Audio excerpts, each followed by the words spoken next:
El Señor esté con vosotros. Lectura del Santo Evangelio según San Mateo. En aquel tiempo dijo Jesús a sus discípulos esta parábola. El reino de los cielos se parece a un propietario que al amanecer salió a contratar jornaleros para su viña. Después de ajustarse con ellos en un denario por jornada, los mandó a la viña. Salió otra vez a media mañana. Vio a otros que estaban en la plaza sin trabajo y les dijo: «Id también vosotros a mi viña y os pagaré lo debido». Ellos fueron. Salió de nuevo hacia mediodía y a media tarde e hizo lo mismo. Salió al caer la tarde y encontró a otros parados y les dijo: «¿Cómo es que estáis aquí todo el día entero sin trabajar?». Le respondieron: «Nadie nos ha contratado». Él les dijo: «Id también vosotros a mi viña». Cuando oscureció, el dueño de la viña dijo al capataz: «Llama a los jornaleros y págales el jornal, empezando por los últimos y acabando por los primeros». Vinieron los del atardecer y recibieron un denario cada uno. Cuando llegaron los primeros pensaban que recibirían más, pero ellos también recibieron un denario cada uno. Entonces se pusieron a protestar contra el amo. «Estos últimos», decían, «han trabajado solo 1 hora y los has tratado igual que a nosotros, que hemos aguantado el peso del día y el bochorno». Él replicó a uno de ellos: «Amigo, no te hago ninguna injusticia. ¿No nos ajustamos en un denario? Toma lo tuyo y vete. Quiero darle a este último igual que a ti. ¿Es que no tengo libertad para hacer lo que quieran mis asuntos? ¿O vas a tener tu envidia porque yo soy bueno? Así los últimos serán los primeros y los primeros últimos». Palabra del Señor.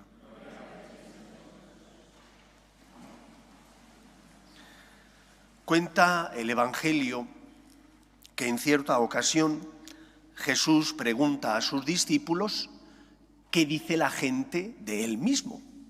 Y los discípulos responden lo que han escuchado. Pues unos dicen que eres Elías, otros que uno de los profetas, otros que ha resucitado Juan el Bautista. Y Jesús les pregunta a ellos: ¿y vosotros quién decís que soy yo? Y Pedro, lleno del Espíritu Santo, porque no era algo que él había deducido por su propia capacidad intelectual, sino lleno del Espíritu Santo, dice: «Tú eres el Mesías, el Hijo de Dios vivo». Algo que era sorprendente. Y Jesús le responde: «Dichoso tú, Pedro, porque eso no te lo ha revelado nadie de carne y hueso, sino mi Padre que está en el cielo». Y acto seguido, al poco tiempo, cuentan los evangelios que Jesús, yendo hacia Jerusalén y formando a sus discípulos, les dice que tiene que padecer mucho, que va a ser entregado a los sumos sacerdotes, escribas, y que será condenado. Y entonces Pedro se lo lleva aparte y le dice: «No lo permita Dios, Señor, eso no puede pasarte». Y Jesús le responde: «Apártate de mí, Satanás, tú piensas como los hombres, no como Dios». En un breve intervalo de tiempo, Pedro es instrumento del Espíritu Santo, proclama a Cristo como el Mesías, y a la vez Jesús le dice poco después: «Tú piensas como los hombres, no como Dios, apártate de mí, Satanás». Creo que hemos de aprender a confiar en un Dios que no es como nosotros pensamos, que no actúa como nosotros actuamos. Dios, que es rico en misericordia, no nos trata como merecemos por nuestros pecados. Y eso implica que aprendamos a confiar y a creer en Él como Él se ha revelado, como nos transmiten las Escrituras, y a no forjarnos un Dios falso, inventado por nosotros, el típico Dios calcetín que lo pones del derecho o del revés, como a ti te apetece, para que no te incomode. Sé fiel a la conciencia que tienes y que está bien formada. Una conciencia bien formada y bien alimentada que te ayuda a distinguir el bien del mal, que te ayuda a saber qué tienes que hacer, que te ayuda a que cuando te has equivocado puedas decir, Señor, lo siento, perdóname. Y no caigas en el relativismo en el que vive gran parte de nuestra sociedad y no quieras hacer decirle a Dios lo contrario de lo que Dios ha dicho, ha revelado y ha dado a conocer. Esa es la primera enseñanza de este Evangelio, porque el problema de la parábola estriba en que el Señor paga lo que se ha comprometido a pagar. No es que pague de menos al que lleva trabajando todo el día y soportando el peso del calor. Paga lo que se ha comprometido. El problema está en que ellos pensaban que iban a recibir más. ¿Por qué iban a recibir más? Porque habían estado todo el día trabajando y el Señor había pagado a los últimos, que habían trabajado ciertamente poco, les había pagado lo mismo. Y eso no les gustó. Es que Dios no nos trata como merecemos por nuestros pecados. Es que Dios es rico en misericordia. Es que Dios envía a su Hijo al mundo para salvarnos, aunque nosotros no nos merecíamos ni la encarnación de la segunda persona de la Santísima Trinidad y mucho menos su muerte en la cruz. Aprendamos a confiar en Dios, aprendamos a recibir su misericordia, pero también a vivir como Él nos pide, a amar como Él nos ama. No podemos tratar a los demás como me nace del corazón, y siempre nos suelen hacer mal, porque cuando el Señor me pide que perdone o cuando el Señor me pide que sea generoso, y eso significa para mí un sacrificio, como me cuesta, muchas veces no quiero hacerlo. Aprendamos a fijarnos en el Señor, a imitarle a Él y a amar generosamente como Él nos ama a nosotros generosamente. Dios no te trata como tú mereces por tus pecados. Aprende tú también a ser generoso con los demás, como Dios lo es contigo. Y no quieras cambiar a Dios para de esa manera tranquilizar tu conciencia o cambiar aquello que no te gusta de la religión, es decir, de seguir al Señor.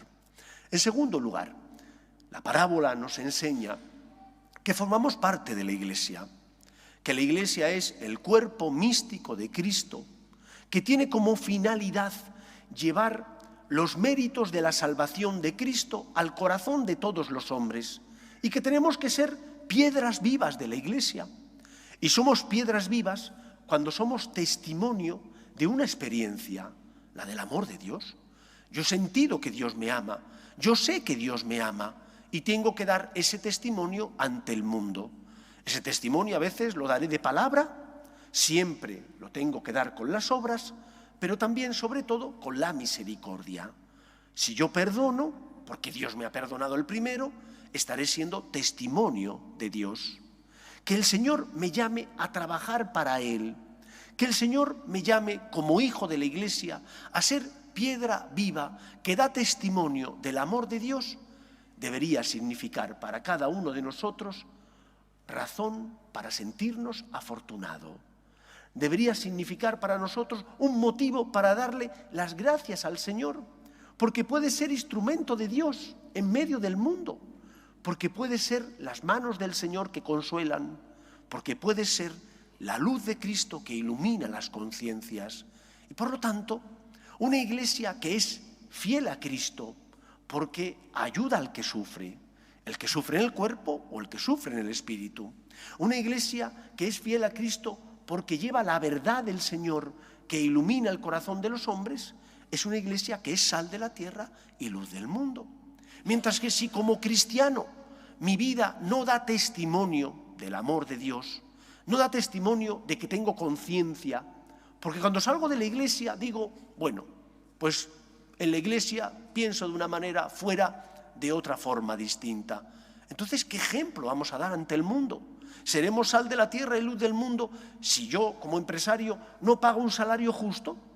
¿O seré sal de la tierra y luz del mundo si yo, como asalariado, no cumplo con mis deberes y mis obligaciones?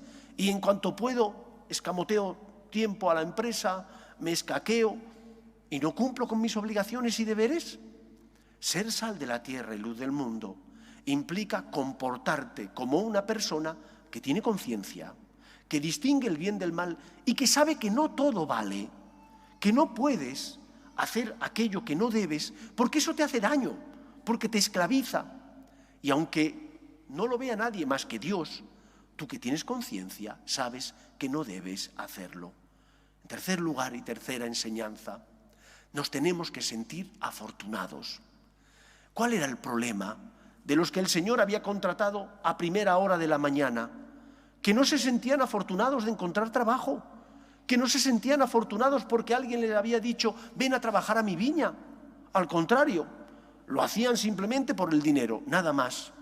Y cuando los últimos reciben la paga, que es la misma que lo que ellos han recibido, en lugar de sentirse dichosos porque qué bien, tengo trabajo, puedo ganarme la vida, empiezan con rencor a criticar al Señor porque es generoso y paga también lo que quiere a los que ha contratado al final. Os voy a contar una historia, no sé si es verdad, esto de las historias que cuenta la tradición muchas veces hay que cogerla siempre con alfileres. Cuentan del gran emperador Constantino, aquel que junto con Licinio en el siglo IV, año 313, dicta el edicto de Milán por el que deja de perseguirse a la Iglesia, permitiendo que la Iglesia sea libre y pueda predicar y ya no tengan que ser perseguidos, se llama edicto de la tolerancia. Cuentan que este gran emperador no se convirtió al cristianismo hasta el final de sus días. Sabía quién era Dios, creía en el Dios Salvador, pero no quería pagar el precio. ¿Y cuál era el precio de la conversión? Llevar una vida moral acorde con su fe. Y eso implicaba, pues, ser fiel a su esposa. Eso implicaba tener conciencia, valores, vivir las virtudes cristianas. Y a él le parecía que era un precio muy caro. Y entonces decidió convertirse al final de su vida, cuando ya estaba cerca su muerte. Tuvo suerte, porque dicen sus biógrafos que pudo convertirse y que no murió repentinamente, como a veces les pasa a muchos. Yo creo que eso es una obra de un necio. ¿Por qué? Porque trabajar para Dios, ser fiel a Dios, amar a Dios, es lo mejor que nos ha podido pasar. Y os lo dice un sacerdote que se siente dichoso de ser sacerdote. Y os lo dice un sacerdote que evidentemente, por seguir a Cristo, ha tenido que pagar un precio. Cada uno paga el suyo, pero he tenido que pagar un precio. Y me siento afortunado de haberlo hecho. Y me siento agradecido a Dios porque el Señor me ha pagado con creces los pocos sacrificios que he tenido que hacer por seguirle a Él y ser sacerdote. Amar a Dios, ser fiel a Él, experimentar su amor y su misericordia es el mayor regalo que nos ha tocado. Y por lo tanto, cuando porque tienes conciencia tengas que hacer el bien y evitar el mal, no te sientas mal, no te sientas triste, siéntete afortunado. Has podido amar, has tenido luz, has tenido fuerzas para hacerlo. Siéntete dichoso y afortunado. Cuando tengas que venir a la iglesia, a misa, aunque estés cansado, aunque a lo mejor no te apetezca, siéntate afortunado de que puedes encontrarte con Cristo, que por ti se queda en la Eucaristía. Siéntete afortunado. Eres un afortunado por haberte encontrado con Cristo, por tener conciencia y por haber disfrutado y disfrutar cada día de su misericordia y de su amor. San Agustín, que también se convirtió ya avanzado en años, escribe un libro donde narra la experiencia de su conversión. Él lo titula Las Confesiones. Y en ese libro dice, tarde te amé, tarde te encontré. Que no nos ocurra eso a nosotros. Que teniendo a Dios enfrente nuestro, que teniendo a Dios tan cerca de nosotros, vivamos como si fuera una carga ser cristianos. Vivamos como si fuera una carga venir a misa. Vivamos como si fuera una carga poder confesarnos. Vivamos como si fuera una carga poder dar testimonio del amor de Dios en medio del mundo, siendo fieles a nuestra conciencia y al amor de Dios. Al contrario, el Señor te ha pagado, pagándote mucho más de lo que merecías, porque te ama y te quiere. Da gracias al Señor por su amor y su misericordia y pídele que llene tu corazón con su gracia para que puedas ser agradecido y expresar ante el mundo la suerte que tienes por haberte encontrado con Dios, que es rico en misericordia y no nos trata como merecemos por nuestros graves pecados. Que el Señor nos ayude a vivir así. Nos ponemos en pie.